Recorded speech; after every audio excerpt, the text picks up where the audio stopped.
Hi, I'm Mark Mazzaferro, Public Information Officer for the City of Vacaville, and this is another episode of the Vacaville View.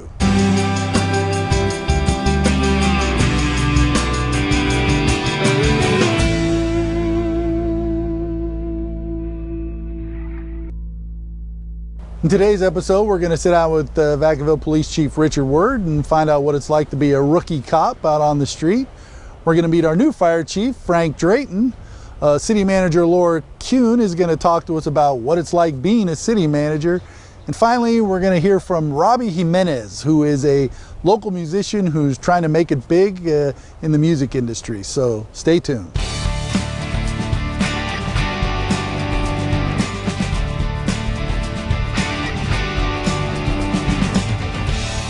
Hi, I'm Mark Mazzaferro, Public Information Officer for the City of Vacaville, and this is another episode of Fire Facts, but with new Fire Chief Frank Drayton. Frank, thank you for taking a little time out of your day and coming to talk to us. And congratulations on officially being named the Fire Chief for the City of Vacaville. Thank you very much. I'm honored. I'm blessed for being here. Look forward to a great next 4, 5, 6 years and see where we end up. You know, when they had the official swearing-in ceremony, we broadcast it, and, you know, we played it a few times, but there were a lot of people in that room, man. I didn't realize you were that well connected in the service. I was quite surprised there were so many people there. I am quite active in the state. Mm-hmm. I've participated in a lot of groups over the years, and I'm a firm believer of having very good relationships with everybody. Now, were you surprised that there were folks from the military there? Because you're a reservist, right? Or, yes. Yeah. So I invited one, actually, and a lot more actually showed up. And I wasn't expecting the one to show up because she lives in Minnesota. So I wasn't expecting her to even show up. But out of respect, you send the invitation, and we had a handful. So yeah, that was cool. There were a lot of good folks there. Naturally, all the local agencies were there, you know, in Solano County, and then some folks from other parts of the Bay Area and the country. So that was real cool. That's a good sign, I think. It shows people, you know, like you and respect you, and that we made a good choice in picking you as our fire chief. And I expect no drop off in the level of service that's coming our way. Is that correct? Absolutely not. Maybe even better and increased service, right? That's my hope. Okay, good. That's I wanted to get that on the record. Now let's now that we've got that out of the way, let's talk about a rather I don't want to say unusual happening that took place the other day in our fair city in Town Square. But we had a bunch of firefighters show up in pink turnouts and pink helmets, and we actually gave one of our engines to this organization.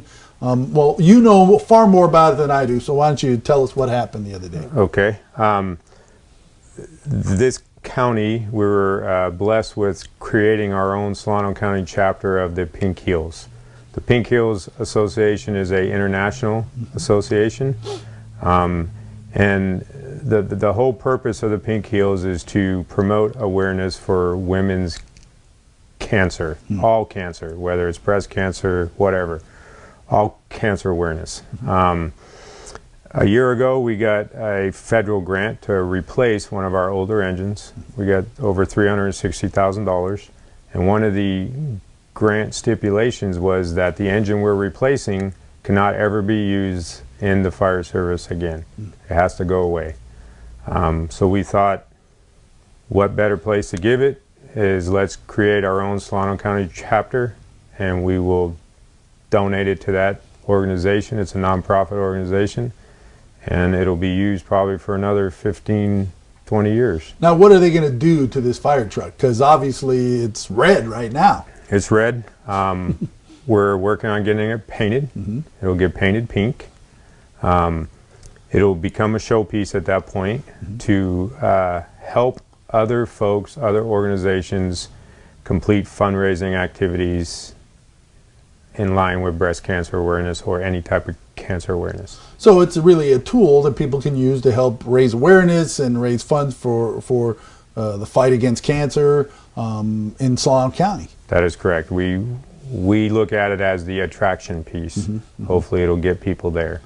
Now, going to the website and looking at some of the pictures, this new fire truck will arrive in a community, and then what happens once it's there? I saw people like riding on the truck. What's that about? Anybody who has either had cancer or knows someone who has cancer is allowed to sign the engine. In Solano County, it'll be used for a few things. One is the attraction piece to help organization raise money. The other piece is to do home visits. If we have a member of the community going through cancer therapy or treatments and they're just too weak to get out and they just needed to be uplifted a little bit, we will show up at their door, welcome them outside, have them sign the fire engine, and hopefully lift their spirits for the day. Sure. While they're going through this tough time. Well, and let's face it, the mental aspect of healing is sometimes overlooked, although nowadays I think that's a far bigger part of caring for an individual is not just medicine and procedures. It's a lot of it is just your mental state, and if that's going to help somebody who's battling cancer or their family. I can only imagine what would go through my mind if somebody was to knock on my door and somebody opened it up and a firefighter in pink turnouts and a pink helmet was standing there. It might scare me. I don't know, but it's got at least, at the very least, it's going to put a smile on your face. Right. That's the whole intent. The more smiles we can get, the better you're going to heal. Now, how long has the Pink Fire Truck program been around? About 15 years. Oh, okay. A gentleman basically sold everything he had to start the organization. It was all about taking care of women. And his organization has grown dramatically across the country. Annually, they do a either West Coast or East Coast tour where we'll spend about 30 days on the road, and they'll go from every city they can and just raise awareness is what it's about. Well, go ahead. The best thing about it is every dime that's raised in Solano County stays in Solano County. We don't pay for executives, none of the volunteers take any money. It's all put back into the program itself, pays for repairs on the apparatus, helps someone who can't afford food while they're going through their treatment, we'll help them with that. It's just a good thing all the way around. Well, unfortunately, you mentioned somebody who either has cancer or knows somebody that has cancer. I would say that's probably everybody on the planet at this point. I'm just sitting here, I'm thinking of several people I know and within my family and family friends who have gone through chemo or have died as a result of cancer. But so there's a lot of people that this can help and put, like you said, just put a little smile on somebody's face. And it really brought to my attention over this last weekend when we're almost to the end of the West Coast tour, and one of those pink engines was brand new, painted pink prior to leaving. And there literally was not one room on that thing to sign. It was covered. And that's in 1 month going across the western United States. Wow. Well, good. That's a real cool program, and when you first mentioned it and brought it up, I thought that'd be cool that we have that in Solano County. And are you like the head of this effort? Or? No, I am a member of the executive board. Anybody needs any information or wants a home visit or knows someone who could use a home visit, let me know, and we will try to make it happen. Okay, and we'll put the number on the screen for the fire administration for folks who want to give you a call. Yes. I guess that's probably the best way to do it. Okay, good. How many fire trucks are there in the program? There's got to be a bunch at this point. Yeah, I think the last count there were close to 50. Wow. Wow. Next year we're actually planning a ride to DC to promote this as well. So all of the pink fire trucks will head to Washington DC and hopefully be able to get some results with that. And raise a lot of awareness too. Now, I know you said the grant stipulates that the fire truck goes out of service, but I got to believe in a complete and total emergency, you could use that fire truck, couldn't you? No. Come on, Frank. I mean, we're talking a major conflagration and you got a piece of equipment sitting there and you can't use it? The part of the grant guidelines is they're paying for a new engine because that one is unsafe. Oh, I see. It doesn't have adequate safety measures. It's not fully enclosed cabs. It doesn't have proper seat belts. So it's old and it doesn't meet the current specs for standards, safety and other things. Yeah, yes. Okay. I just pictured in my mind, you know, a 5-alarm house fire or some horrible thing, and here comes this pink truck with guys in pink turnouts. You know, that would, holy cow, it'd scare the fire out or something. But I guess we're not ever going to see that. Darn it. Oh well. All right. Well, that's cool. That's a great program, and I'm glad it's here, and we're glad you're here too. Anything else you want to add about your impressions of Vacaville in the 4 or 5 years you've been here now, and what you're looking forward to in your career and for the city? No, I'm just overly happy I'm here. I mean, I love the city. I love the programs this city offers. My goal is to be very progressive and take this department to a higher level than it's been in the past. Although we have a lot of financial struggles, that I got to still try to be proactive and aggressive during some times where we don't have a lot of money to create change. But sometimes we have to make the best of every situation. Well, the good news is you got an outstanding department. There's a lot of great folks over there. Everybody I've dealt with has been top notch. So you got a lot of good folks to work with. I'll tell you that. You absolutely do. And so congratulations on the promotion, and thanks for the info on the Pink Fire Truck program, and thanks for being on our show today. You know, a lot of people wonder, what's it like being a city manager of a major city in the state of California? Well, fortunately, we have a city manager right here in Vacaville, Laura Kuhn. And today, she's going to give us a little background about what it's like being a city manager and some of her duties. As a city manager, I'm working with council members who are elected. The role between city manager and council member is distinctly different. And my personal perspective is that my focus is to implement the policy that the council directs. And oftentimes that policy can be conflicted because they all have different views. So my role is to coordinate, make sure we're moving in a positive direction that is supported by the majority of the council, and keep things on track, making sure we're getting things done that the council wants to see done in the manner that they'd like to see happen. Probably the biggest challenge with that, though, is trying to keep all those different views moving in the same direction, and as a manager, you're managing those opinions in a way that they can see results that are meaningful for them as an elected official. I see California cities being the local grassroots level of the state itself. Our role as cities is to make California strong by, one, providing a really great sense of community so that people want to be part of the state of California. By having a well-rounded community, you're serving your citizens in a way that makes them proud to be in California, and that sense of community makes for a much better quality of life. If your government at the local level is accessible and it has a good sense of integrity and ethics and provides a good level of service, then you are creating a sense of space that people are proud of, and it will make the state stronger.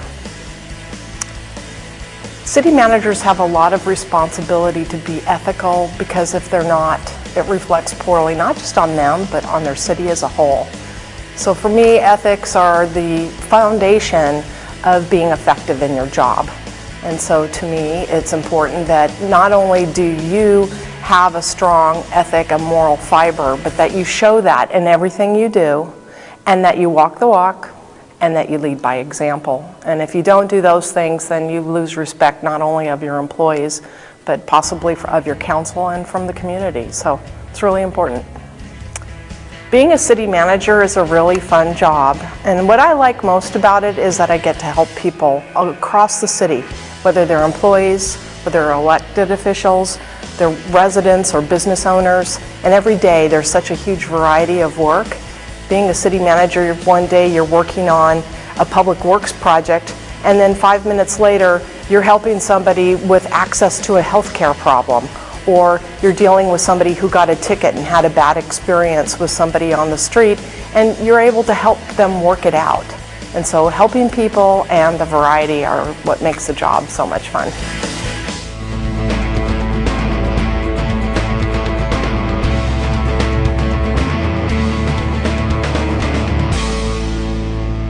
Hi, I'm Mark Motzfaro, Public Information Officer for the City of Vacaville, and this is another episode of Word on the Street with Vacaville Police Chief Rich Word. Chief, thanks for taking some time out of your day. As always, we appreciate your coming on the air with us. We've got some changes going on in the department, which the only constant now, it seems, is change in government generally and in the PD specifically, with people retiring, people coming on. So I thought we'd kind of talk about that a little bit today. Okay. Yeah, we're seeing some movement, people leaving and some new people that we finally brought aboard. Now, and we're losing another lieutenant, retiring. Yeah, this has been a big loss. Lieutenant Terry Cates is leaving after 28 years of service total. He didn't start his career with us. So he's a big loss, and hopefully but we have some good candidates in the queue to backfill that I hope to promote soon. But then it creates, this laddering effect. As I promote the sergeant up and an officer to sergeant, then I have another vacancy at the police officer rank. Now we just had ceremonies for two sergeants, Vince Nadasdy and help me out here, I can't remember who. Yeah, and Steve Carey. Steve Carey, that's right. Right, former officer of the year. Right? Yeah. Which was really cool. It was a great. It was a great ceremony, and it was so neat to see them there with their families and everything. I mean, it's such a warm, fuzzy feeling to see these guys. Good, experienced people. They go through. It's a pretty arduous process. I put them through with the interviews. Then I solicit feedback from sergeants and lieutenants and my civilian supervisors and some officers. Then I meet again with them. They meet with the city manager. It's not easy, and they prevail. They did very well. I'm very happy to promote them. Surprisingly, and maybe I shouldn't tell you this, some of them even met with me. So, I don't know if that's a good idea. Oh, that's what I mean. I don't know if I should say anything to you about it. It might change your opinion. We'll just leave it at that. All right. But again, as you mentioned, that leads to people moving up, and then you have positions opening at down below for patrol or whatever the case may be. So I wanted to talk a little bit today about what that's like for a police officer who's new on the job. As we said earlier, you didn't start with 20 years experience. Obviously, you had a first day on the job. I'm pretty sure it wasn't like Training Day. No, probably nothing like that at all. Nothing like that movie. But at least in terms of the angst and the anxiety, it had to be pretty high, I would imagine. It is. So, I mean, if initially, of course, you're with us, a field training officer, and it can be, especially if you don't have any prior experience, it can be nerve-wracking because you're having to learn the streets of this city, the language, the radio codes. You're thinking about not only the safety of you and your training officer, but you also have to complete a report. And then we're very critical. We have to be, because those reports are reviewed by judges and attorneys, and they could be appealed, and God knows where they go and who sees them. And you will be challenged based on the reports you write and the actions you take. Every action, I tell officers now, it's different with everyone having a smartphone. I say you're policing in a fishbowl. Everyone's watching, unlike when I started. It was just much different. Yeah, and what's crazy, you turn on the news and they're showing video from somebody's camera, phone, and using it as legitimate news gathering. It's on YouTube, it's on the news. You see it everywhere today, and it makes the job different. So the officers, as we've mentioned before in this show, they wear their video recorders now. So they have, some evidence of what they've done. So I like that. For them as well as the victims or whatever the case may be. So that's nice. It's different than the technology too, Mark, is the people we hire today, they're really technologically oriented. They love this stuff, the smartphones, the video cameras, the GPS devices, computers in the cars. I mean, and so they get all that. They get all that, and they love it. Where I had a typewriter, and I didn't have a smartphone. And you had an oil lamp. Yeah, I did. In the police station, I believe, was made out of logs. It was. Yeah, I mean, it's been around for a while. I'm not trying to imply that at all. Yeah. But still, that first day must be pretty nerve-wracking. It is. And but tell us about your first day on the job. I remember my training officer, Patrick Hall, and I remember we took a call of a man naked that Word, was handle yelling, this. yeah, yelling on a street corner, and I froze, I admit. So my training officer pulls up next to this guy, the driver's side door is right next to this guy, gets out, and my training officer and this guy are now fighting on the street corner. And I'm in the passenger seat, watching, and I'm watching, and still watching until he tells me, and he yells, he calls me a few names I can't repeat. Get out of the car. You want to help us out? You're here a police officer now. So I thought for sure, okay, I get in there and I mix it up a little bit, and we of course win the fight, and we take this guy to jail, and I thought, okay, he's going to fire me. Yeah, first But and last day. Thankfully, he didn't, and I never did that again. You have to remember early, immediately, you're a cop, you have to engage, you may have to put your hands on someone. So, Not a good first day. I would imagine we don't get a lot of naked guy on the corner calls here in Vacaville, No. but by the same token, that first call must just, your adrenaline just must be And going what's crazy. you just don't know based on the call. A burglary in progress, a 459 was this 459 in progress. You don't know. Okay, this could be a foot chase, could be a car chase, it could be a gun. You know, I hope the guy running is the actual burglar that I'm chasing. You just some days you just got to be so alert. And that kind of makes police work so hard. Yeah. And the public's expectations versus the reality is they don't generally match up. Yeah, because you get these lulls in your day. You're taking a report, you go get your lunch break, you take a report, maybe you have to go to court to testify, and then you just don't know. The next call could be, boom, God forbid, a 459 or shooting, any number of things. or any number of things. And that's what, so that's the challenge, is always being vigilant, always being alert. So at the end of your first day, what's going through your mind? It's like, oh God, thank God I get to go home, or? Well, for me, it was a lot of report writing. You stayed late, you finish your reports, and you make sure the training officer reviews the reports. The next night, it's longer nights and report writing, and then you start to get the hang of that. That's the routine. That's the routine, and then eventually you learn. You start gaining that confidence. You start picking up on other things. Okay, I'm going to start writing some traffic tickets.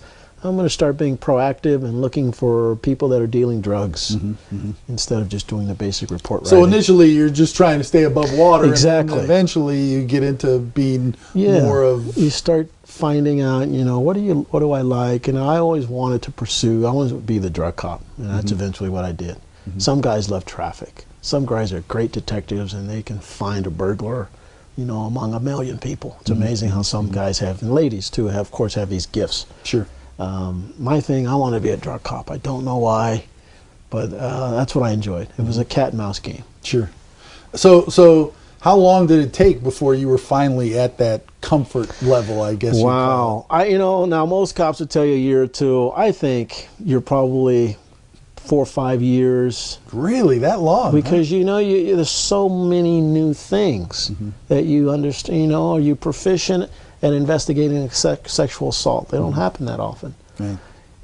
Some officers have been on 4 or 5 years. They've never written a search warrant. Some go on longer. They don't write search warrants. I always wanted to write a search warrant. Are you proficient? Do you testify well in court? It's not as easy as just reading a police report. Defense attorneys will try to trip you up. So you have to be proficient in that regard. So it's not like on TV. Sure. A little 15-minute episode, yeah, right. A verdict before the next commercial. Spray some luminol and everybody goes home. It's tough. You got to prepare. You're going to get tripped up. You'll make mistakes. There's something maybe in the field you didn't do, and they'll want to know why. So if I was a rookie cop and I came to you, God forbid I'm ever a rookie cop, but I heard you thinking that. Sure. It's amazing. Yeah. But if I was a rookie cop and I came to you and I said, Chief Word, what advice can you give me that's going to make this work for me? Maybe come in and we can put you out on the ride along, so you can get exposed, if you haven't, to some criminal justice courses. I encourage young candidates now to put themselves into the academy. And I say that because some agencies will put you through, we will, but we have instructors that teach. And they begin to look at candidates, they talk to other staff, and they say, that person is sharp. This is a guy we want. Yeah, and so you get exposed to officers and sergeants, lieutenants that are teaching that come back and tell me, Chief, we got a vacancy. I know the perfect guy that we can hire. So it's great. And then if you don't get the job before you graduate, you can use that as say, go out and test. We look for, Mark, you know, the background. You don't have to be perfect. No one's perfect. Right. But a good background. Couple of felonies, no big deal. Yeah, maybe just, you know, just a bird. Oh, wait a minute. Yeah, You just, can't- you know, not you to, can't not be to, a police you can't be a, officer, yeah, Sorry. automatic disqualifier. But, you know, good credit. Maybe you've had a couple of hiccups, but you've recovered. You know, good references from your neighbors, friends, and coworkers. A good, steady employment history. You know, you are a good neighbor. We'll check with your neighbors. I had a neighbor of mine who applied for a job. We may have talked about this with Fairfield. Yeah. They called me. Of course, called me they at work. will. They called me at home. They will. I was pretty impressive that they went to that length, but it also kind of made it clear the import of who you're hiring. And the thing now that we're checking is these social media websites that people host that own the Facebook pages. Yeah. I mean, Yeah. we'll want to take a peek and see what's this person doing in his on his Yeah, social it's free, media, quote unquote, free time. Thank you. So at what point was there ever? Did you ever think I'm not going to make it? This is more than I anticipated. You know, I always felt good in field training that I was going to make it. I could write the reports. I was physically fit. I was smart enough to figure out, you know, what type of crime this is, and if not, you refer to your penal code or vehicle code. Sure. You know, you can't be afraid to pull over a car and not know who's in it, and basically walk up to that car in a safe manner. We train you to do that, and ask for a driver's license, and they refuse. You have to know what you're going to do. You better be prepared. Yeah. To, I mean, you know, at some point you may have to put your hands on someone who's defiant, who's resistant. And so that's good. Some people realize early on, hopefully, it's not for them. Some are too heavy-handed. We don't want them. Right. Right. And so that's the balance you have to strike. Yeah, and it really, you know, it kind of illustrates the point of first of all how dangerous the job is, Yes. and secondly how you don't know what's going to happen, and the public doesn't. I don't think they. Might sound horrible. I don't think they get it. They just don't get it. You know. I mean, I use this example all the time. I go to work, I go home. I know at the end of the day I'm going to go home. You know, and there's nothing. Nothing's going to happen to me. That's but right. Maybe not so much for public safety folks. you know? Yeah, So, I mean, it's not just a shooting or a traffic accident. I mean, we get a lot of injuries to the shoulders, the knee, and the back. right. You wrestle with the guy, and maybe you break the small bones in your hand. That happens. The knee, if somebody kicks you, or if you fall, it could be an ankle. Happens a lot. Yeah. Any number of things could happen. Yeah.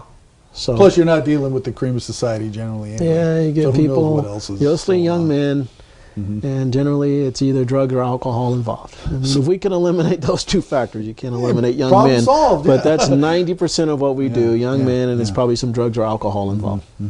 So here you are. How many years have you been in Wow, you know, this is my 28th year. 28 I've been around years. 20 years in Oakland and 8 now in Vacaville. So that first day in Oakland, that's where you started your career? Yes. Could you even ever imagine that 28 years later, here you No, would be? I never even thought that far about. My immediate goal was to get through field training, and then to be a good proficient cop, and then to go work in narcotics at some point. That was as far as I could see out into the future. Yeah, and then as time passed, well, Yeah, someone told me, hey, you may want to consider testing for sergeant. And I heard it from enough people. I said, okay, I'll give it a shot. And that's how my career kind of took off. But I missed out. As you promote, I promoted fast. I always wanted to have a canine, a dog, and I always wanted to be a homicide detective. So I missed those opportunities. yeah. Those Wow. are fun jobs. One thing, Mark, I should say, as a police officer, you can work for 20, 30 years and have 6 or 7 jobs. You can be a patrol officer, you can go to traffic, you could teach in the academy, you promote and you supervise detectives, you could work at schools. It's amazing. So it's not just a job. I mean, there's numerous jobs in a career. And by the same token, there's folks who are happy on patrol their whole career. And they're phenomenal. Unbelievable, the expertise they develop in working a beat, as we say. Right, I mean, they right, do it like you right, wouldn't believe. right, They right. know every nook and cranny of a beat, the people, the good, the bad, the people, and then people begin to talk to them and call and give us information. All right, and we're going to ask you one last question. Okay. Knowing what you know now about Wow. police work and the tone of the times, Would you go back and not be a police officer? No, I think I would. Would I start in Oakland? Wow. I wouldn't start in Oakland today. It's a challenging, very difficult environment, a lack of funding. It seems to be there's federal oversight now of the department. I probably wouldn't choose Oakland, sadly. I love the place and the people, but I don't think I'd choose Oakland today. But Vacaville, and some place like Vacaville, Roseville is a very good department where you can still do work and have fun, and there are people that are out in the community that support the work you do. And I think that makes it really rewarding. Well, I've only known you for the last about 6 years now, Chief, and it's been great. Yeah, thank you. It's good. I enjoy it here. We have a great department. We have a lot of good folks. So I'm glad you're here. Yeah. I think our community is glad you're here, too. I hope so. I enjoy it. The people make it easy, the people that live here and the people that work at the department. Right. I try to get them what they need and get out of the way. Right. Well, thanks for the insight. Okay. That's an interesting story. All right. I'm surprised we have never discussed this whole thing, but the timing's right. You know, things are changing. We've got some new guys coming on. So. Yeah, that's exciting. So thank you very much. Thank you. Every musician gets his start close to home. Robbie Jimenez is no different. He recently appeared at the Vacaville Performing Arts Theater. Here's a look at Robbie and his performance.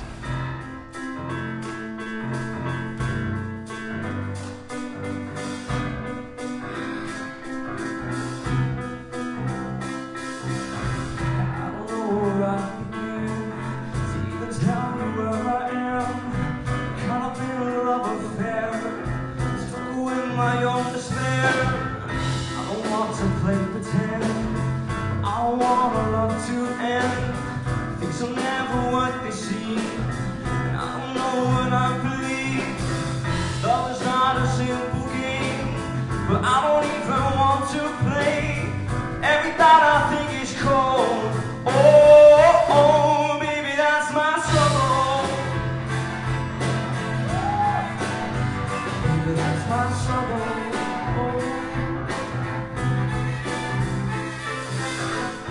I'm Robbie Jimenez. You know, I grew up in a musical family. My mom's a singer. My dad was just a great listener of music. He just loved listening to music so much. And then right around, I don't know, ever since I was 8, I would just like play the piano. I've never had a lesson in my life up until last year out in school. But, you know, I would just find musical instruments and I would just mess with them, and I just think like, oh, like these are the coolest toys. And I was in band for a little bit. I played alto saxophone back in the 5th and 6th grade when they had the music program still going on. And then I took a break for a while, and it wasn't until my freshman year when I actually picked up guitar. And I joined a band with a buddy of mine, and then we were looking for a bass player, couldn't find one. And then, you know, I thought of Paul McCartney, how he was a guitarist at first, but, you know, they're in the same scenario, so McCartney switched to bass. So I'm like, you know, if Paul did it, I might as well do it too. I'm a Beatles fan. And to tell you the truth, I didn't like bass at all at first. I thought it was just boring. But then, you know, you get into stuff like, you know, Parliament Funk and stuff like that, Bootsy Collins, Larry Graham, and I'm like, oh my gosh, this instrument's awesome. I went to school at Woolsey Wood High School, and it was a great time there. I made a lot of friends, and I would say that I was known more for who I was musically starting in my junior year. So I was just in a lot of bands for a while. Bands like Buddha Peg, Body Electric, who's now known as Built by Stereo, Crossing Brothers, also today known as Cheating Daylight. I played bass with them for a while, and throughout that process, I just learned more and more about music and just songs. I just really felt like I had something to say, so I'd always be writing songs in the background, and never really thought of myself as a singer that much, until one day I just showed one of my songs to a buddy of mine. He's like, you know what, you should really lay this down. So he helped me out with that, and then an album later, I just turned into this singer-songwriter, and this is pretty much history. I have the first album that I wrote, Invincible. I've really enjoyed that, and for me, it's not so much, music has never really been an idea of like, I don't know, getting people to like me or just trying to gain towards something. It's always just been about expression for me. It's just another way of saying, like, you know what, this is how I feel. Some people do poetry, some people dance. I write music. John Mayer is a big influence. Jason Mraz. Sarah Bareilles is a great influence. I just love her chord structure and the pocket that she delivers, and the soul in her voice and the intent of like the lyrical concept that she puts across. I love that. Stevie Wonder, big one. I can never go wrong with Stevie. Michael Jackson, the Beatles. Basically, I mean, I could go on and on with my influences, but those would have to be my top ones for sure. I mean, the songwriting process is always interesting because I don't feel like it could ever be forced. I mean, it can, but it doesn't come out as good. I always have to place myself into like an emotional state and really meditative thought process in order to concept of like, okay, you know, where do I go from here? I want to say it took about a year to make the Invincible album, but along with the help, I would say, of, you know, mental experiences and just moments that, you know, emotionally boost me to write something. And it's always interesting because no matter how much experience you get songwriting, and I've definitely grown, but you always start from the same place, which is nothing. And you always have to build something out of that. Basically, the band up here is just really close friends that I know, a couple of new people who I've gotten acquainted with, and I've enjoyed our time together. But what I love about this group is because of that friendship, we really click with each other. This is just like, oh, the drummer's from church, the rhythm guitarist is from high school, stuff like that. That's what I've really enjoyed, and I feel like we mesh together well with that, so it's just a fun time. It's going to be most of my songs from the first Invincible album, along with some new tunes that I'm going to be working on for my second album. Vacaville is definitely my home, first and foremost. I've made majority of my friends here, and I've always been a big supporter of the music community as well. I worked for the Young Artist Conservatory of Music, also known as YACM. That's what I like to call it, or nickname it. I worked there for about a little over a year, between 2010 and 2011. I was hired as a bass instructor as well as a band instructor for this little group we called Treble Trouble. That was fun. It was basically 5 guys who were between the ages of 13, 14, 15, and just it was a great experience to teach them how to actually jam and interact with each other rather than just being at home in front of your own amp and just playing to yourself. I am just going to keep on songwriting. I'm going to build my fan base. I'm reaching for the stars at this point, and I'm doing the best I can just to get my music out there and to people that I know will enjoy something that can last forever, pretty much, because that's what songs are. My name is Wanda Cook. I'm the Artistic Director of Young Artist Conservatory of Music. The Conservatory is a nonprofit performing arts and music education organization that's based right here in Vacaville. We have 3 divisions, countywide, about 1,000 students. I've known Robbie for a few years, heard of him from other students that I used to teach years ago, and they would be all enchanted with his skill and his charisma, and then got to know him a few years ago and realized after watching him perform with some other bands and some things that he was doing around town that he was more of a whole package kind of guy than what was really happening at the time. A lot of untapped potential, huge amount of skill, and profound artistry. So I wanted to offer him the opportunity to do some real shows that augment who he is, or shows off who he is and what he can do. I hired him to play bass at one of our events, thanks for the memories, and all of a sudden I realized, wow, he's a great bass player. Asked him if he could teach. We didn't have a bass teacher at the time, and he came in, and all of a sudden we had bass students who wanted to take from Robbie, and really fun. In fact, one of his young students that he started teaching a couple of years ago will be playing the bass line to Thriller in our downtown Halloween Stroll Thriller event on that evening with what the downtown Vacaville does. So that's really neat to see him be able to have started with Robbie, and now that he's gone to college, he has a new bass teacher with us. But that's really kind of neat to see that come together. But yeah, it was great. He brought that kind of cool enthusiasm to guitar and to bass, and it was something that and gave him the opportunity to pass along what he's learned to other kids too. This kind of a show is really different for me because I get to work with a lot more professional level musicians, which is wonderful. Students are fantastic, and they will be those professional musicians one day. This has been really fun to be able to isolate who's got what skills. Robbie's the composer, he's the artist, he's in charge of the band.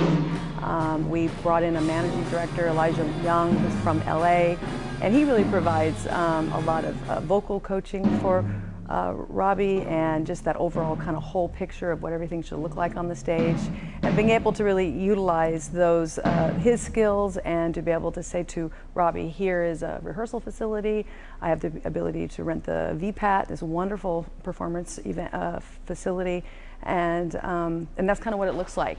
Providing rehearsal, being able to underwrite financially, up until the show reconciles, and then being able to be in a facility like this. The CD that was released last year is on iTunes. It's Invincible, Robbie Jimenez, and he will be he's currently recording 3 of the new songs that he'll be performing tonight, and those will be uploaded soon. What we're doing here tonight, Invincible 2012, is an augmented version of last year. We're so excited to be able to share it with the community and to really see what it is that Robbie can do, and see where he's going. And we're proud of him, and he helps Vacaville be proud of ourselves as well. So it's really a joy to be able to do this. Every time you say his name, we want you in my arms. Not another false alarm. I never meant to treat you bad, 'cause you're the only thing I had. Only meant to treat you right. Oh, baby, that's my struggle. Baby, that's my struggle. Oh, baby, that's my struggle. Baby, that's my struggle. Oh, I still remember how it used to be when I had you and you had me. I wanted us to work somehow, but I was there, and this is now, this is now. I won't let you down.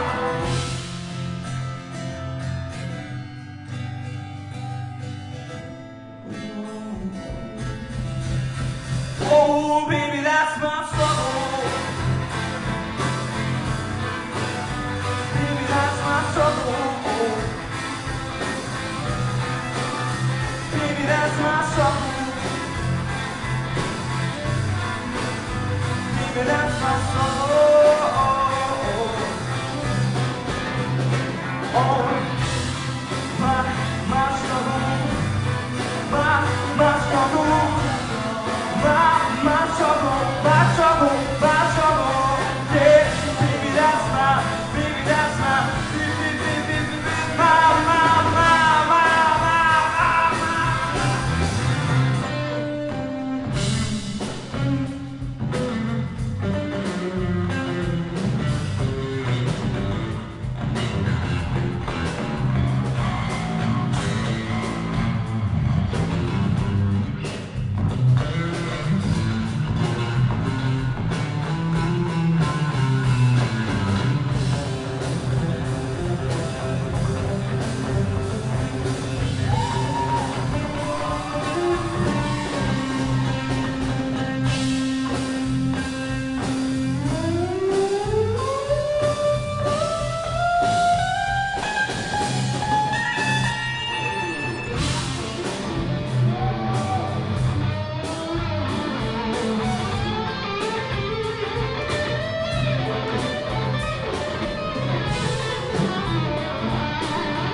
Well, that's it for this episode of the Vacaville View. Remember, if you have any questions about this episode or anything else involving the city of Vacaville, give me a call, 449-5371, or send an email to channel26@cityofvacaville.com.